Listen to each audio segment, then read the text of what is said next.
2013년 3월 어느 날 뉴질랜드 네이피어 해변에서 있었던 일입니다. 한 소년이 해변에서 친구와 함께 놀고 있었습니다. 그런데 갑자기 거센 파도가 밀려왔습니다. 소년을 덮쳐버렸어요. 파도에 휩쓸린 소년은 살려주세요 하고 소리를 쳤습니다. 하지만 파도가 너무 거칠어서 누구 하나도 선뜻 나설 수 없는 상황이었습니다. 자칫 구조하러 갔다간 그 사람도 함께 목숨을 잃을 수도 있는 어려운 상황이었습니다. 그때 한 사람이 아이디어를 냈어요. 서로의 손을 잡고 인간띠를 만들자. 그리고 그 소년을 구조하자. 이렇게 제안했던 것입니다. 12명이 서로 손에 손을 꽉 잡고 일렬을 만든 후 거친 바다로 나아갔습니다. 파도는 당장이라도 소년을 집어삼킬 듯 거칠었지만 사람들의 단단한 띠로 인해서 풀지는 못했습니다. 마침내 소년은 무사히 구조될 수 있었습니다. 그 당시 구조에 참여했던 한 마을 주민이 이런 고백을 했습니다. 아마 혼자였다면 결코 용기를 내지 못했을 것입니다. 모두가 한 마음으로 뭉치자 기적이 일어났습니다. 내 평생에 이런 경험 정말 기쁩니다. 여러분, 이 이야기를 들으면서 어떤 생각을 하십니까? 인간은 결코 혼자 살 수 없는 존재라고 하는 사실입니다. 다른 사람들과 함께 어울려야 살 수 있는 것입니다. 그래서 인간을 가리켜 뭐라고 부르나요? 사회적 존재, 소셜 빙이라고 부릅니다. 그렇습니다. 인간은 하나님의 형상대로 창조된 영적 존재이기 때문에 하나님과 함께 해야 마땅합니다. 동시에 사회적 존재이기 때문에 인간들과 함께 해야 마땅하다는 것입니다. 이런 사실을 신앙생활에 적용하면 어떻게 될까요? 각 개인이 하나님과 1:1 관계를 맺어야 됩니다. 그리고 거기서 그치면 안 되고 다른 사람들과 너와 나, 하나님 앞에 우리가 되어야 하는 것입니다. 그런 점에서 신앙은 개인적인 면도 있는 동시에 공동체적인 면도 있다라고 하는 사실입니다. 이런 사실은 신앙생활의 기초로 형성하는 사도신경과 주기도문만 살펴봐도 쉽게 확인할 수가 있습니다. 여러분, 사도신경 어떻게 시작을 하죠? 전능하사 천지를 만드신 하나님 아버지를 내가 믿사오며 내가 믿는다 그랬습니다. 영문을 보면 맨 앞에 나오죠. I believe 이렇게 나옵니다. 그래서 하나님과 나의 1:1 관계를 고백하는 것입니다. 또 주기도문을 어떻게 시작하죠? 하늘에 계신 우리 아버지요. 영문을 보면 Our Father. 그래서 우리라는 말을 강조하고 있습니다. 하나님과 우리들의 관계를 고백하는 것입니다. 이런 원리를 기도 생활에도 그대로 적용할 수 있을 것입니다. 혼자 개인적으로 하는 개인 기도도 있지만 함께 하는 공동체 기도도 있다라는 것입니다. 예수님께서는 이 지상에 계실 때 몸소 이 두 가지의 기도를 다 실천하셨습니다. 또 우리에게 두 가지 모델로 제시해주고 있습니다. 공생일관 중에 예수님 어떻게 하셨나? 복음서를 보니까 어때요? 늘 기도하셨어요.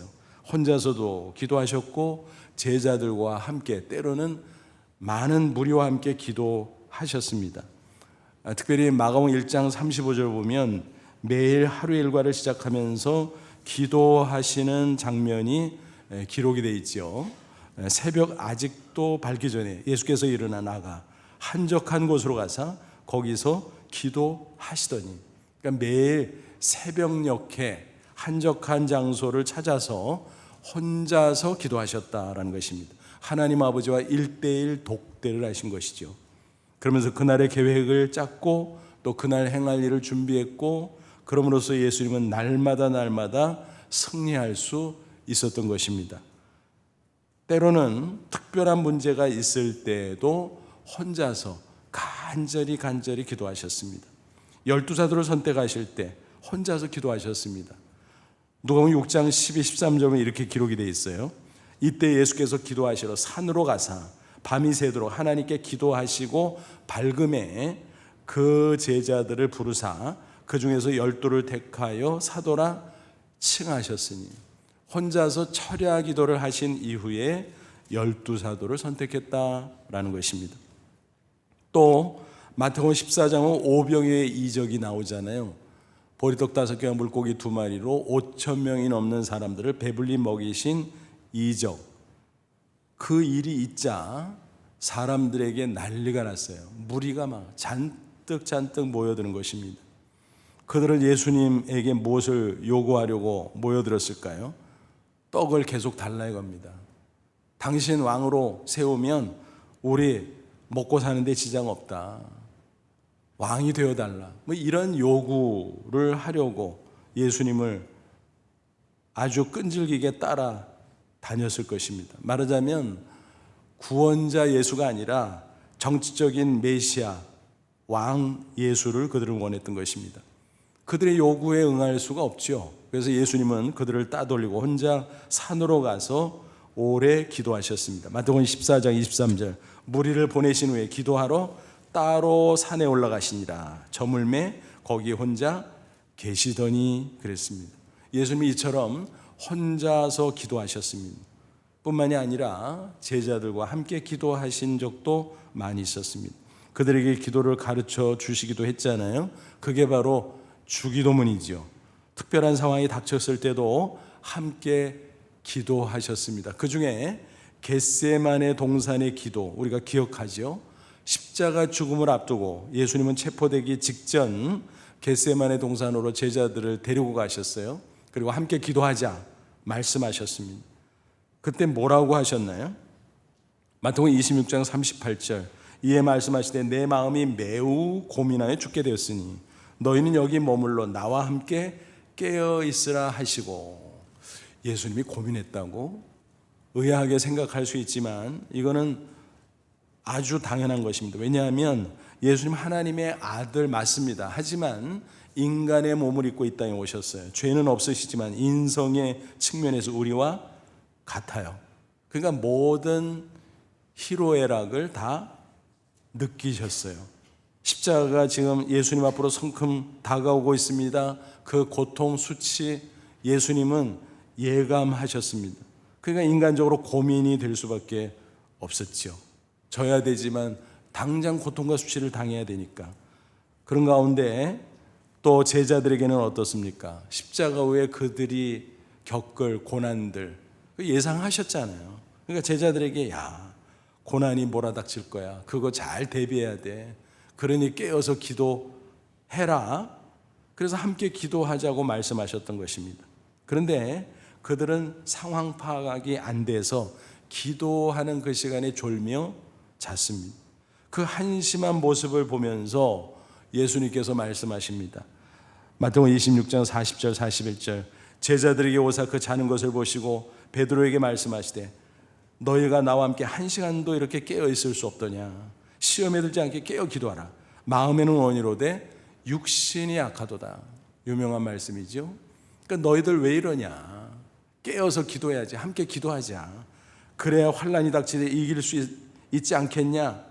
그렇게 말씀하셨습니다. 하지만 그들은 끝내 기도하지 않았고 결국 예수님께서 체포되실 때 또 그 후에 십자가에 못 박히실 때 혼비백산 도망치고 말았다는 슬픈 사실입니다. 예수님의 기도 생활 그것을 통해서 우리는 혼자서 하는 개인 기도 그리고 다른 사람과 함께하는 공동체 기도의 두 모델을 분명히 확인할 수 있습니다.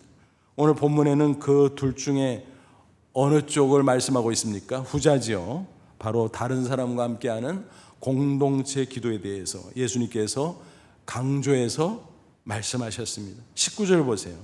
진실로 다시 너에게로 오노니 너희 중에 두 사람이 땅에서 합심하여 무엇인지 구하면 하늘에 계신 내 아버지께서 그들을 위하여 이루게 하시리라. 무슨 얘기? 두 사람이 합심해서 마음을 같이 하면서 기도하면 그런 뜻이에요. 여기서 두 사람은 한 사람 두 사람 딱 그 의미만 있는 것이 아니라 다른 사람들과 함께 기도하는 것을 의미합니다.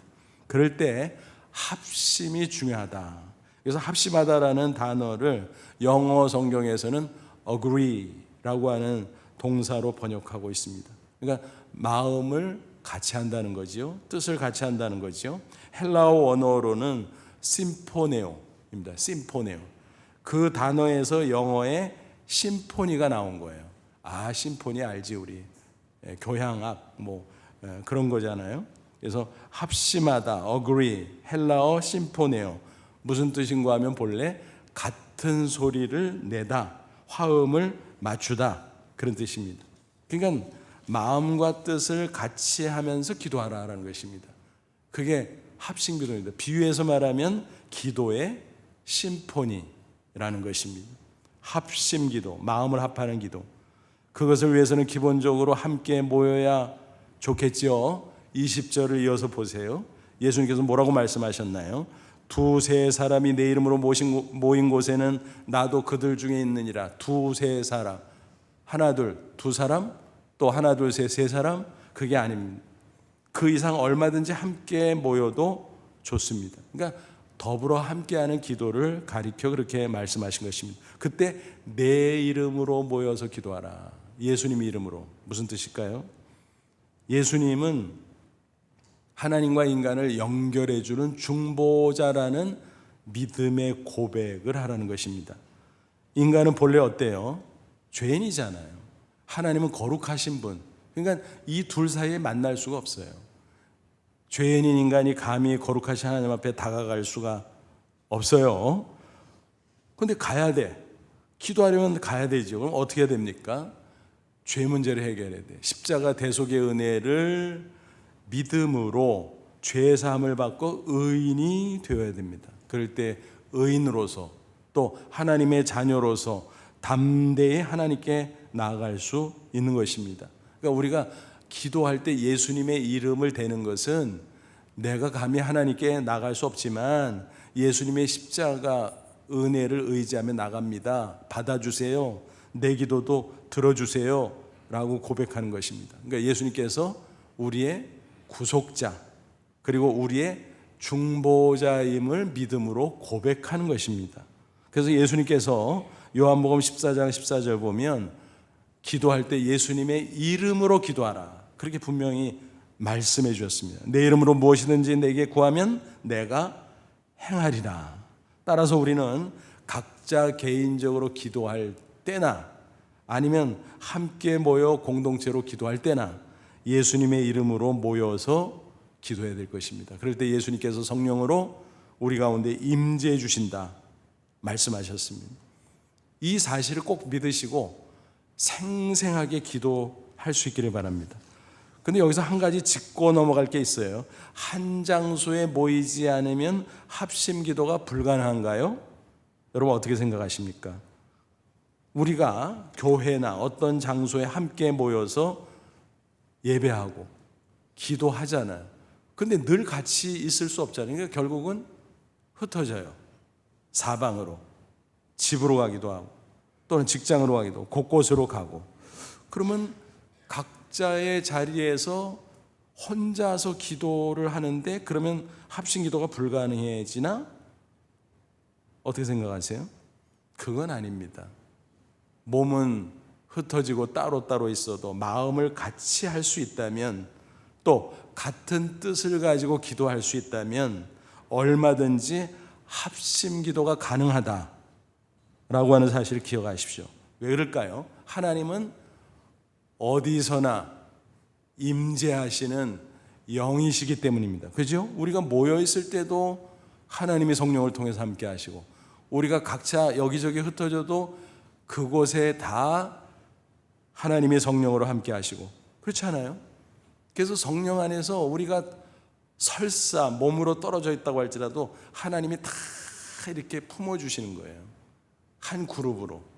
그러니까 몸이 떨어져 있어도 합심 기도가 가능하네. 여러분 이해가 되세요? 맞습니다. 사도 바울이 성도들에게 기도를 부탁한 말씀을 보면 그런 사실을 충분히 확인할 수가 있어요. 에베소 6장 18, 19절 모든 기도와 간구하되 항상 성령 안에서 기도하고 이를 위하여 깨어 구하기를 항상 힘쓰며 무슨 말이에요? 깨어서 열심히 기도해라 이 말이죠. 근데 여러 성도를 위하여 구하라 그랬습니다. 이 말은 뭘까요? 서로 성도들을 위해서 기도해라. 또 함께 기도하라. 그거죠. 또 나를 위하여 구할 것은 내게 말씀을 주사 나로 입을 열어 복음의 비밀을 담대히 알리게 하옵소서 할 것이니. 나 사도 바울을 위해서도 기도해 줘라. 내가 담대히 복음을 전파할 수 있도록.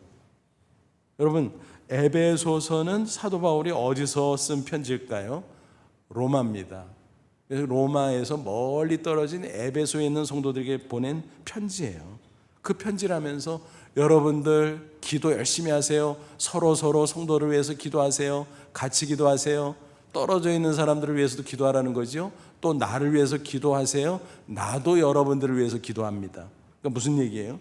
몸은 비록 떨어져 있어도 마음과 뜻을 같이 하면 얼마든지 합심 기도가 된다라는 것입니다. 예를 들면 이런 거예요. 방금 말씀을 드렸죠. 우리가 교회에 모여서 예배하고 함께 기도하잖아요. 그러다가 흩어졌어요. 그러면 흩어진다고 해도 교회 멤버십을 우리가 잃어버리는 건 아니잖아요.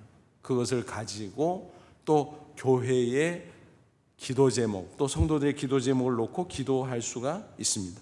그러면 얼마든지 합심 기도 가능하죠. 또 여기에 현장 예배 참여하신 분들도 많지만 온라인 예배를 형편상 드리고 있는 분들도 있죠. 그러면 여기에 모인 사람만 합심 기도하고 있는 겁니까? 아니죠.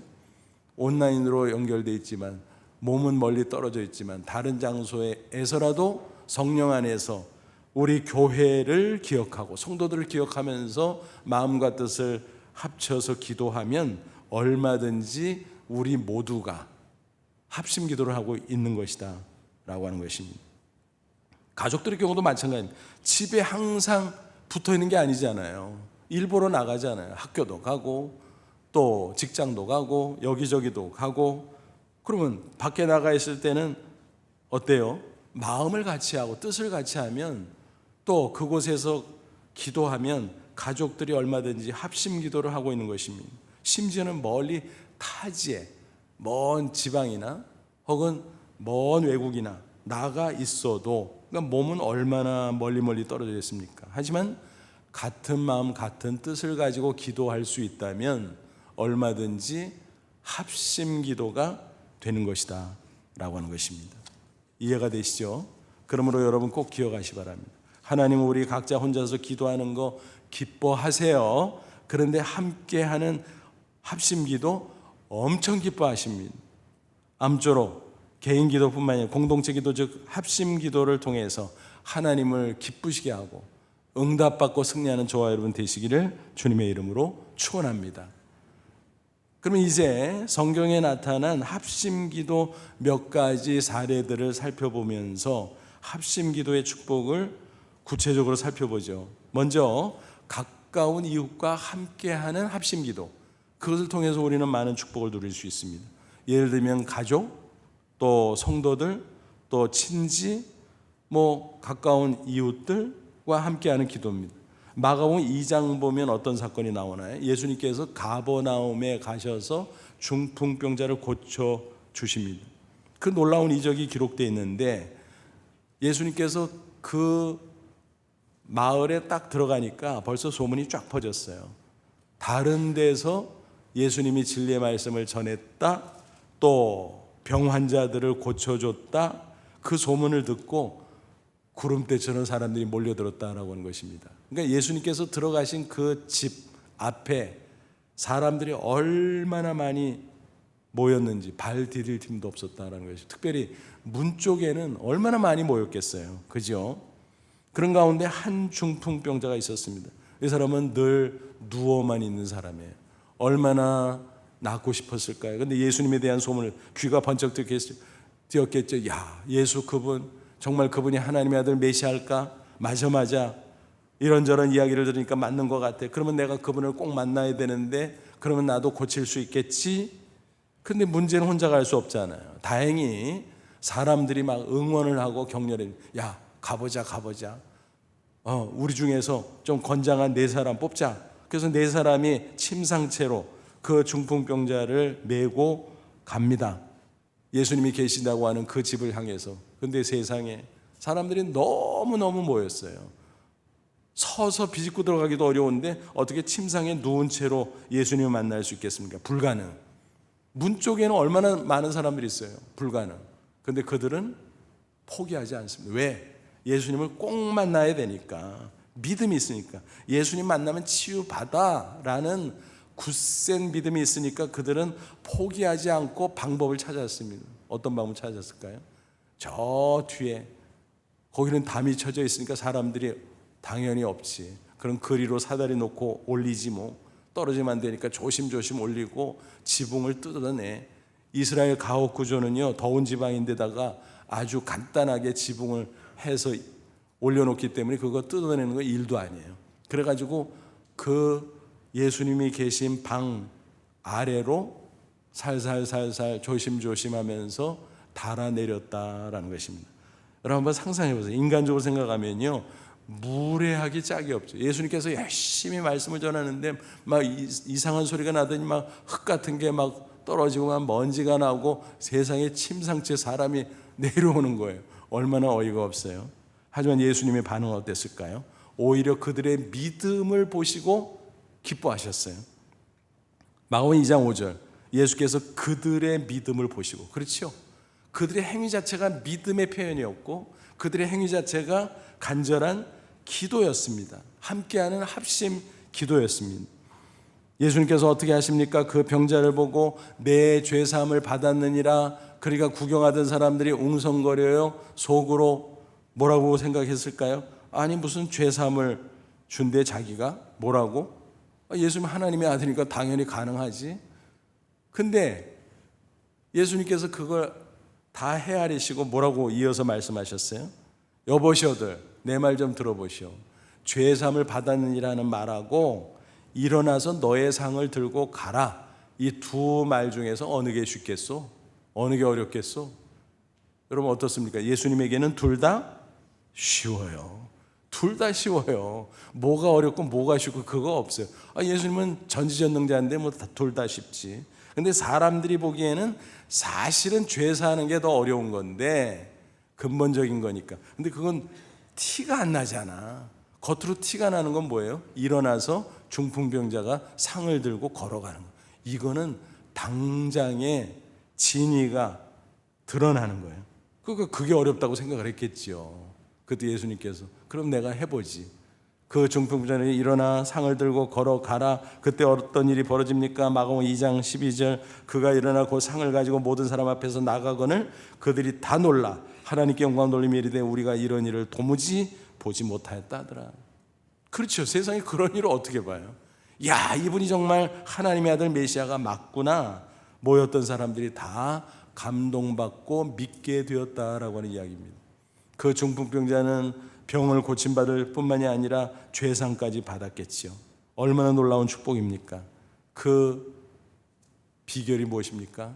합심기도였다는 거예요. 본인의 간절한 믿음의 기도뿐만이 아니라 네 사람, 또 주변에 응원해 준 많은 사람들, 그들 가운데는 친구도 있었을 것이고 가족도 있었을 것이고 동네 사람들도 있을 것이고 또 같이 믿는 성도도 있을 것이고, 그지요?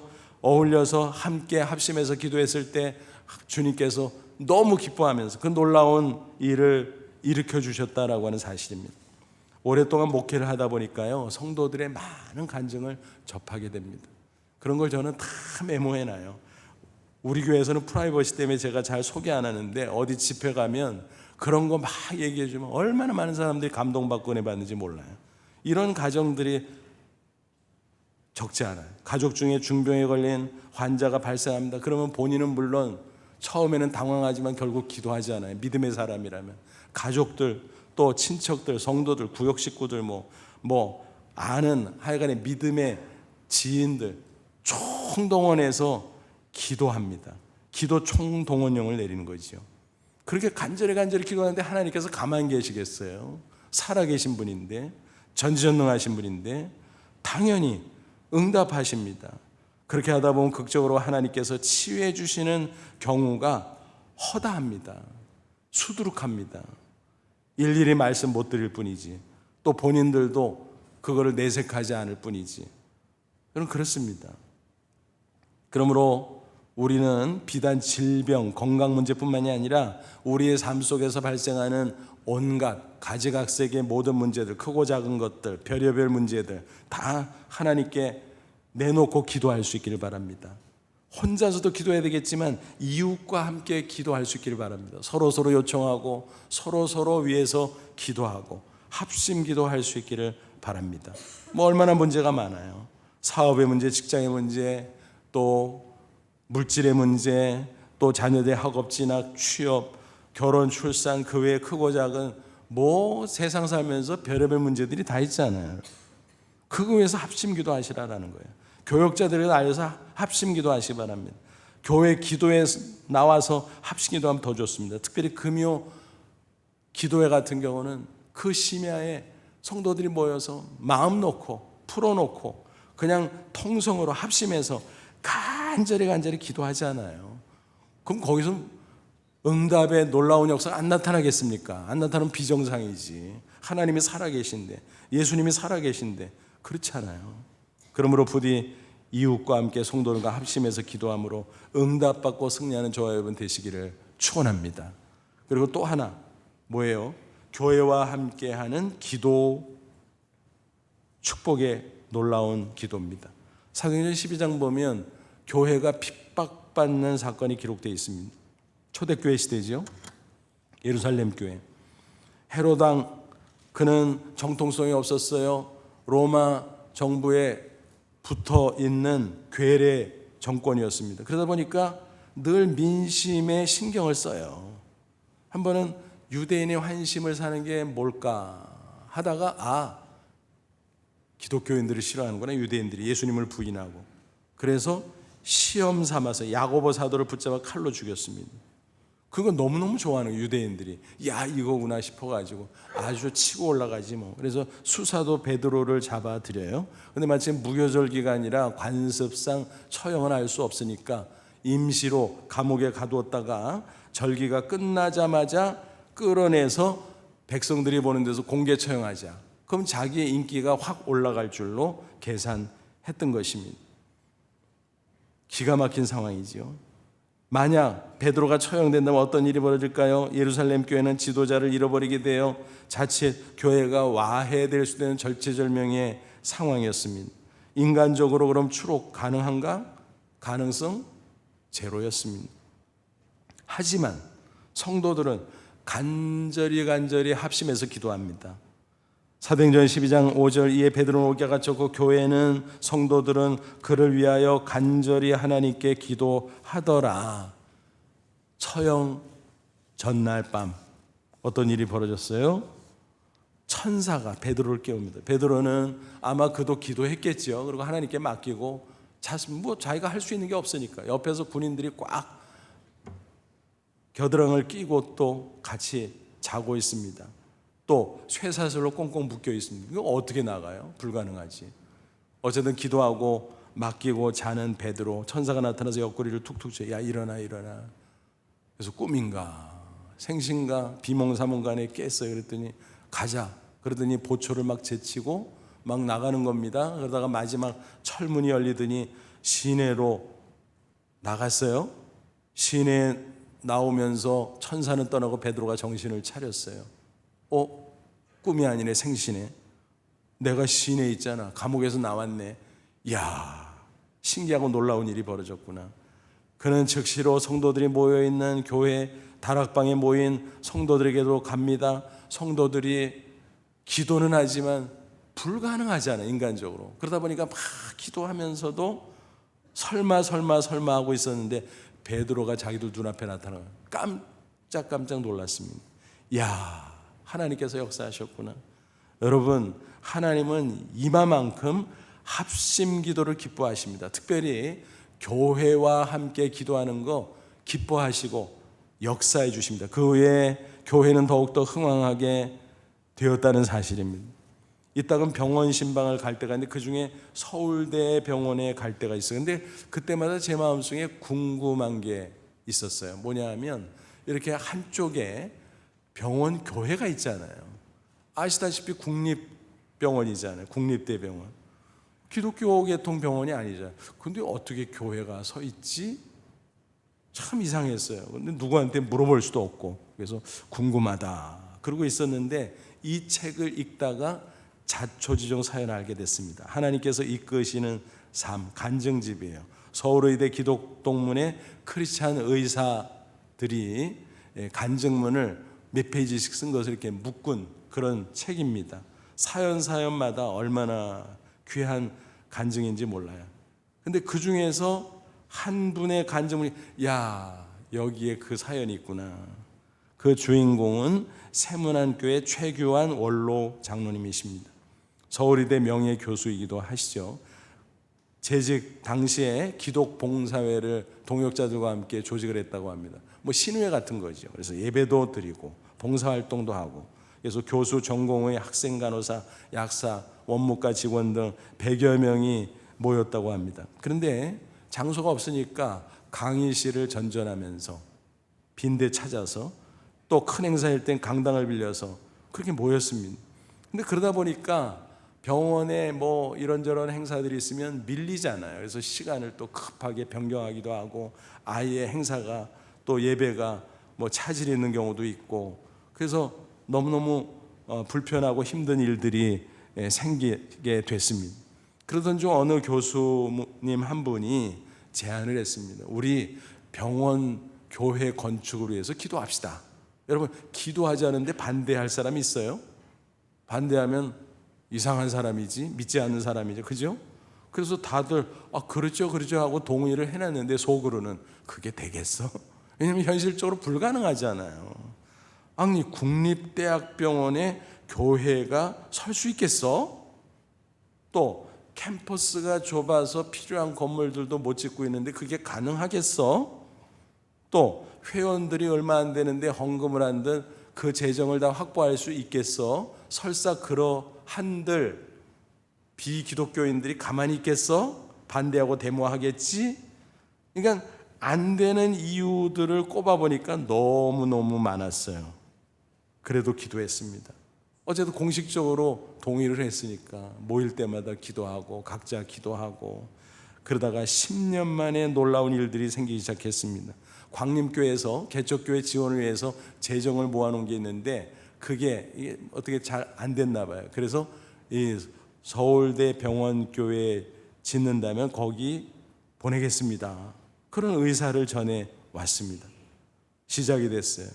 근데 마침 그 캠퍼스에 인접한, 그러니까 캠퍼스 밖에요 사실은. 지금 가보면 구내처럼 보이지만 그 땅이 아주 싸게 나왔어요.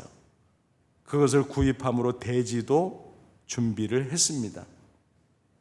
그래도 아직까지 넘어갈 문제가 많을 거 아니에요. 건축위원회를 결성했습니다. 또 기도하면서 이런저런 일들을 감당했습니다.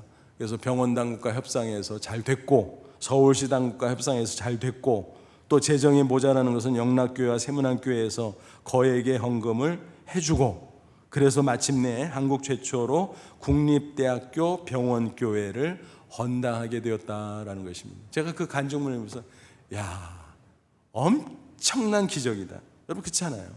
불치병 걸린 사람 기도해서 나았다. 그것도 기적이지만요, 이런 것도 엄청난 기적이에요. 그게 가능한 일이에요. 근데 됐어요. 어떻게 했어요? 합심 기도로지 하나님의 응답이었다라고 하는 사실입니다.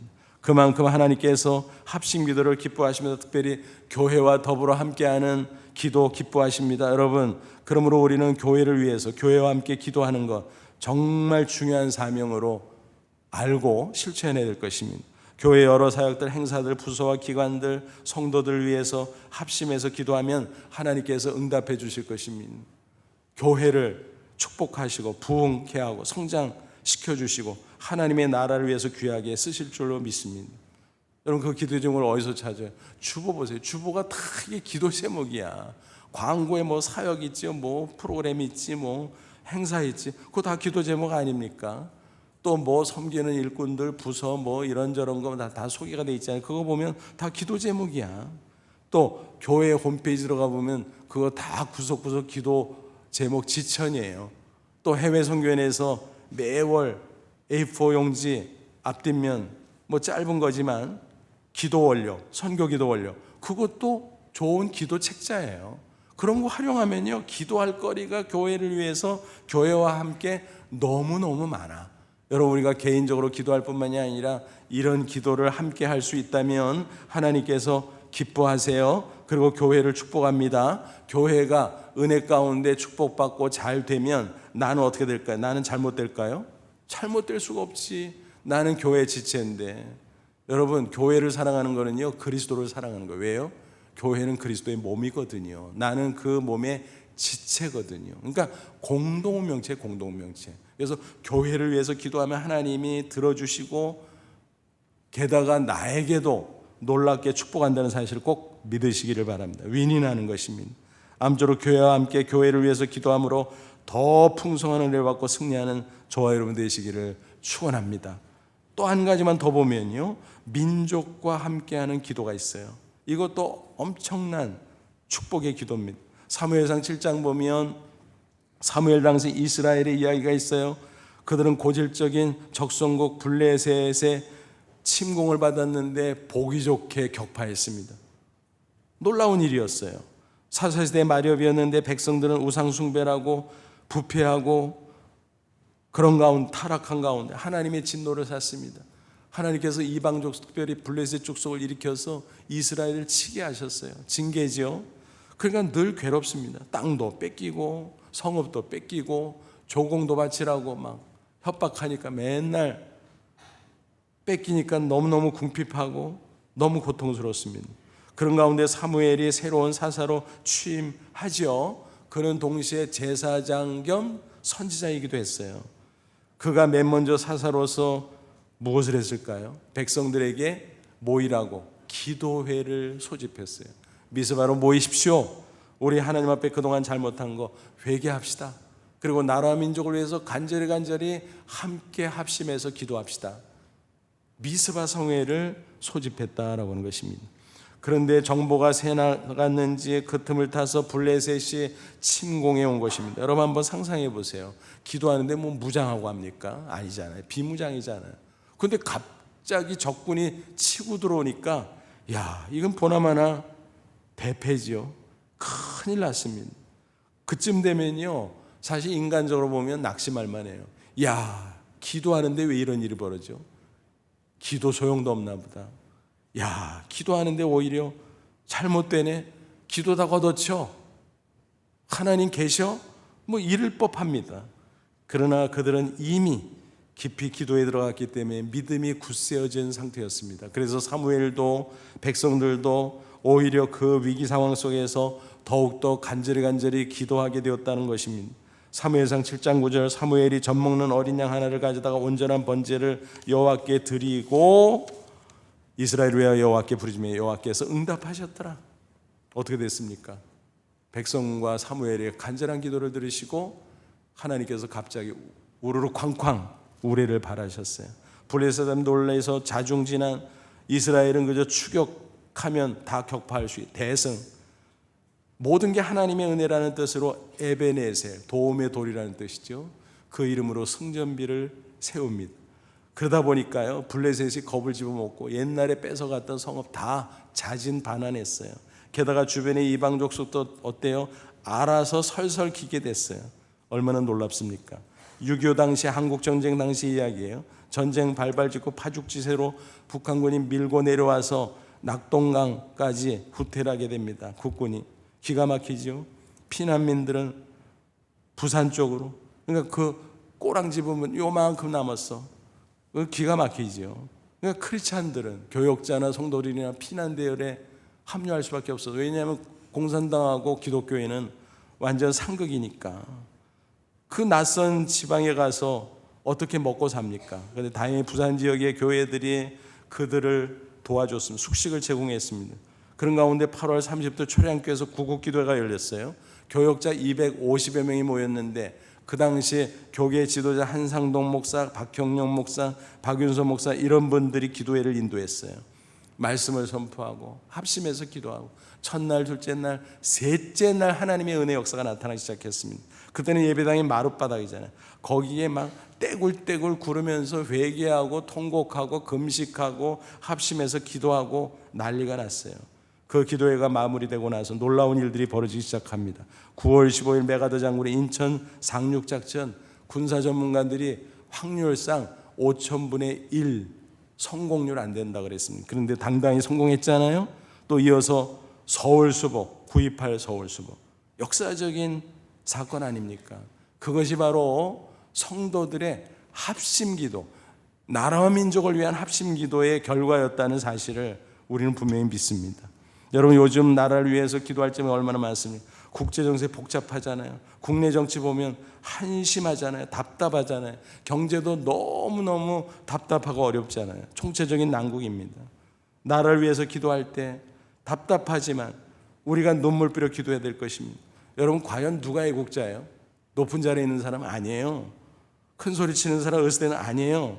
여러분, 난세에는 애국자 영웅이 많이 나오는데요, 평시에는요 사리사욕을 추구하는 자들이 오히려 자리를 탐하고 올라가는 경우가 비일비재합니다. 그러므로 진짜 애국자는 뭔지 아십니까? 높든 낮든 이렇든 저렇든 자기의 자리를 지키고 하나님을 바라보며 빛과 소금의 역할을 감당하고 자신의 몫을 최선을 다해서 감당하면서 기도하는 사람입니다. 기도보다 더 큰 애국은 없어요. 나는 약하지만 내 기도를 들으시는 하나님은 전지전능하거든요. 위대하신 분이거든요. 그래서 우리의 기도가 위대하다는 것입니다. 혼자 있을 때도 나라와 민족을 위해서, 함께 모이나 흩어져 있을 때 합심해서 나라와 민족을 위해서 간절히 기도하시기 바랍니다. 더 나아가 세계의 평화와 세계의 복음화를 위해서 기도하시기 바랍니다. 하나님께서 반드시 들으시고 응답해 주실 줄로 믿습니다. 여러분, 기도는 무조건 좋은 거예요. 혼자서 해도 좋고 함께하면 더 좋은 것입니다. 예수님 약속을 기억하세요. 두 사람 합심해서 기도하면 반드시 응답한다. 두세 사람이 예수님 이름으로 모이면 함께한다 약속하셨습니다.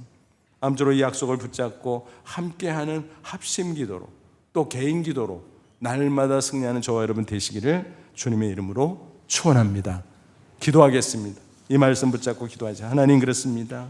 기도에 영적 무기를 주셨는데 험한 세상 살지만 개인 기도로 또 합심 기도로 당당하게 또 승리하는 저희들 되게 하옵소서. 다 같이 간절한 마음으로 잠시 기도합니다. 하나님 아버지, 은혜를 진심으로 감사합니다.